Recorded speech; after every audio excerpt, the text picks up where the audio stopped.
Hey everybody. Hey. Okay, so it's so good to see y'all today. How y'all doing? Good. So today I wanted to talk about the idea of increasing your worthiness, how to increase your worthiness. And so, of course, how we feel, how worthy we feel colors everything in our life. The more worthy we feel, the more we open up ourselves to receive all the blessings of the universe. And so increasing our feelings of worthiness is so important. So I wanted to, ask you guys, I know most of us start off, our worthiness is typically not that great. Well, I don't know. I think as children, maybe we do think we all of that. And then somewhere along the way, we start second guessing ourselves and not feeling worthy. So I want to know, from you guys, throughout the course of your life, how have you, built up your feelings of worthiness? I think for me, when I think about building my worthiness, I think about loving on myself and feeling good about myself.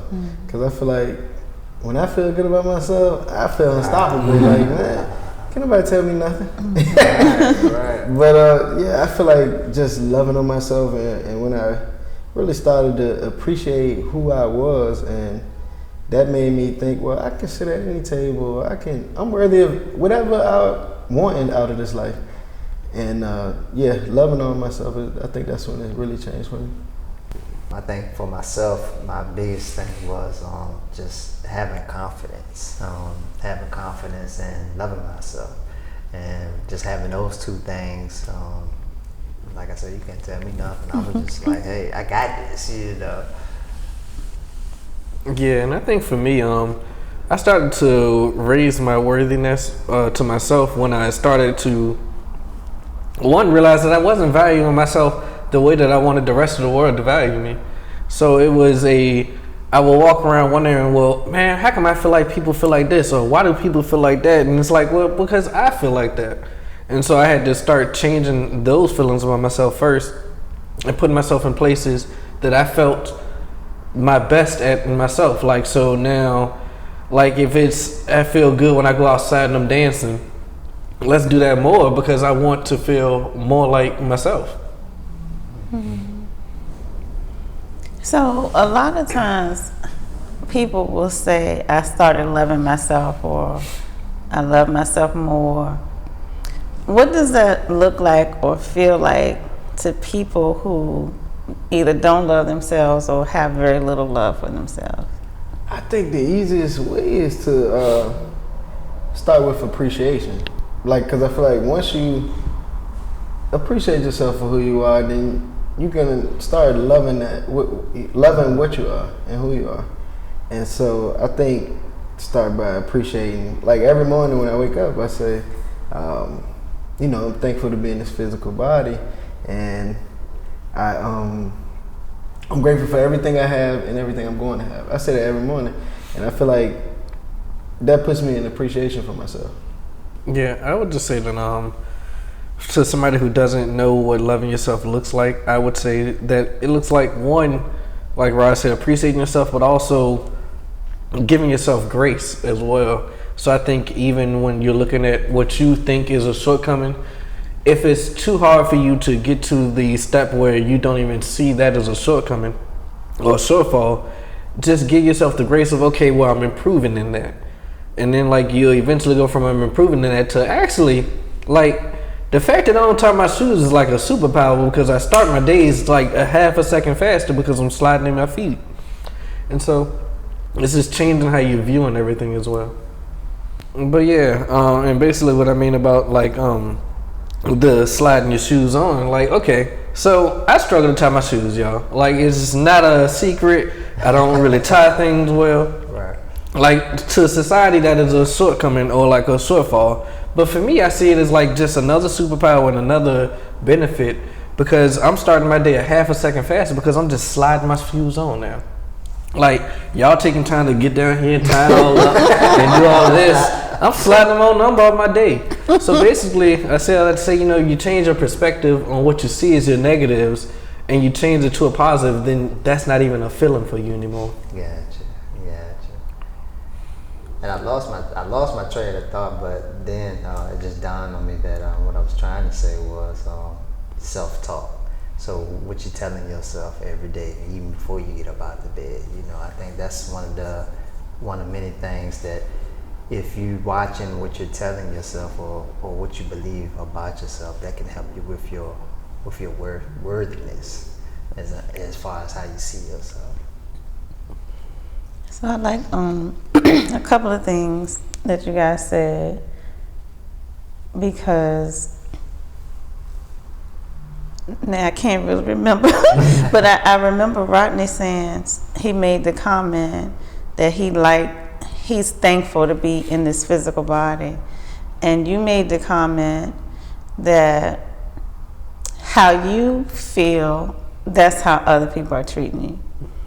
And so what I like about those two comments is that there's a realization that there's more to you than what meets the eye. And for me, like, the easiest way for me to learn to love myself was to realize, that I'm more than this physical body. When we define ourselves as our past and our present, then we've just limited ourselves. And so often we're like, if I say, who am I? Then I'm like saying, well, these things in my past, and, and these are the things that's happening in my current. Mm-hmm. And I use those to define me. And so depending on what I think about those things will determine how much worth I feel like I have. And like Rodney always say, it's kind of like saying, what do I bring to the table? Mm-hmm. And whatever I bring to the what I feel like I bring to the table, that's how I define my worth. And so a lot of times that is comparing yourself to other people, comparing yourself to what society says, etc. And for somebody like me who did not know how to love myself at all, the way that I began loving myself is to realize that I am more than this physical body. I'm so much more. Like, this physical body and the things that I can do, or the things I have done, or the things I have experienced, it's a teeny tiny part of me, an important part of me, but a very teeny part of me. And in recognizing that I am more than this, I'm way more than this, that's what allowed me to start loving myself. And I was sharing with someone, I was saying how I shoot my energy up and out, and then I shine like the brightest sun. Like, I practice doing that. And so the person was saying, well, I've heard you say that a lot of times, but I'm unable to do that. Like, I can feel my energy inside of me, but I'm unable to control shooting it up and out. Right. And so I realized that when I'm saying that I'm shooting my energy up and out, I'm not literally shooting my energy up and out. What I'm really saying is I'm already all of that, right? I'm already connected to everything. I'm already all that is. And it's just coming into awareness of bigger and bigger parts of myself. So a lot of times we can come into awareness of our energy field that's right around us, right? Like, when you walk into a room, people can feel your presence, right? Yeah. And you can practice making your energy bigger, and you can make it fill up this whole entire room. But the truth is, your energy already fills up the whole entire room, but to the degree that you're aware of it is to the degree that I guess is being activated, so to speak.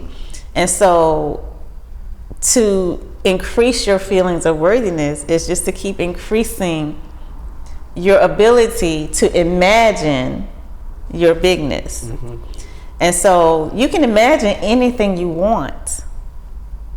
So just like the other day, I imagined myself being inside of the petals of an azalea, because the color of the flower was so beautiful.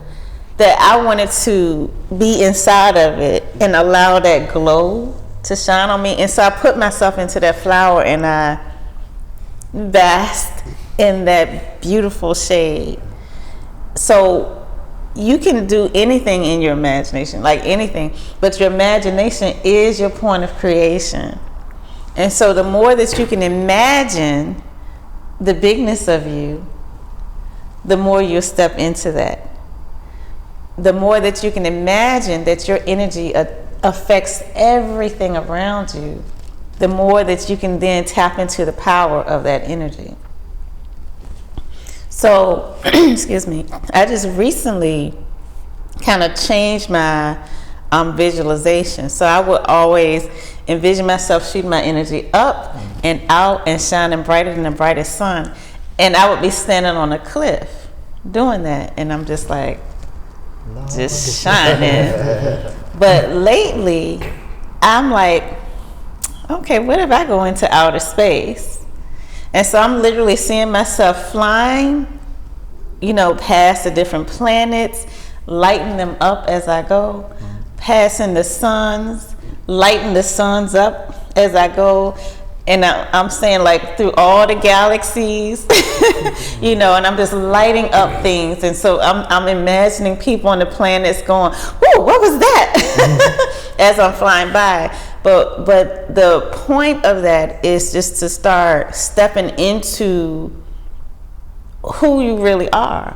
Stepping more and more into it, realizing that you are bigger than this physical body, and just start practicing it. And the more you practice it, the more you feel into it, and the more you feel your bigness, the more you will attract all the things that you desire. That's true. Made me think about this vision that I have. And I've been having it for years now, and it pops up periodically, but it's like it's my higher self. I'm dressed up, looking clean, and I'm at this party, but this party is thrown at my house, and everybody's having a good time, celebrating, and I'm standing like on a stairwell, just leaning over the rail, and I'm just smiling, but it's this feeling of joy, of accomplishment, of, man, I made it. And it wasn't just basically saying I made it materialistically. It was just like, man, the things that I know overcome as far as my emotions, as far as my thought process, having worthiness, abundance. And every now and then when that picture pops up in my head, when I'm going about my day and I see that, I'm like, all right. So I know I already see my higher self. That's me already. So that makes me sort of like rewire my whole thought process on, if it's not matching that right there, then I know that's where I need to get myself in alignment with. And the more that I've been practicing it, because I'm still working on it every day, but the more I do it, I see myself seeing that picture more and more and more. Because at first it was maybe I would see it once a month. Then before you know it, it's like every other day, and then it's every day. I just see it. I'm like, gosh. And I would encourage people just to see it. Like, you don't have to wait for a vision to pop in. You can create the vision. You are the creator. And a lot of times you might think, well, I don't know what, like Stephen is saying, he's getting a clear vision of something. And you might be like, well, shoot, I want a vision. I don't want to make it up. But making it up is perfectly fine, because a lot of times what you're making up is it.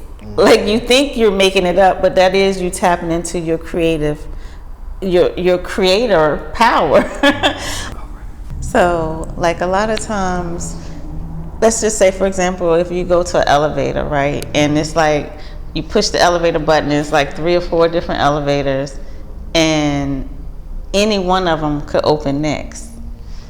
So one way to practice your creative abilities is to literally guess which elevator is going to open next. And so you don't have to guess correctly. Like, you make it a game, right? So you're just like, I think this one is going to open. And so when it doesn't open, it doesn't matter. Like, you're not like, dang it, I'm wrong. It's like, ha ha, it's like funny, it's lighthearted or whatever. But if you keep doing that, you eventually start getting it right over and over and over again, because you've allowed yourself that space to be right and to be wrong or whatever. So by the same token, if you might not know, you might not have that vision like Stephen was saying, but you can make it up, because that creative, by you making it up, that just gives you the flexibility, the freedom for other stuff to come through, and then you'll start getting visions more frequently. But like Stephen was saying, the visions would come to him like maybe once a month, and then they started increasing. But he could literally just have the vision himself. He doesn't have to wait until it comes to him. He can just create the vision over and over again for himself, and that's what we can do as well.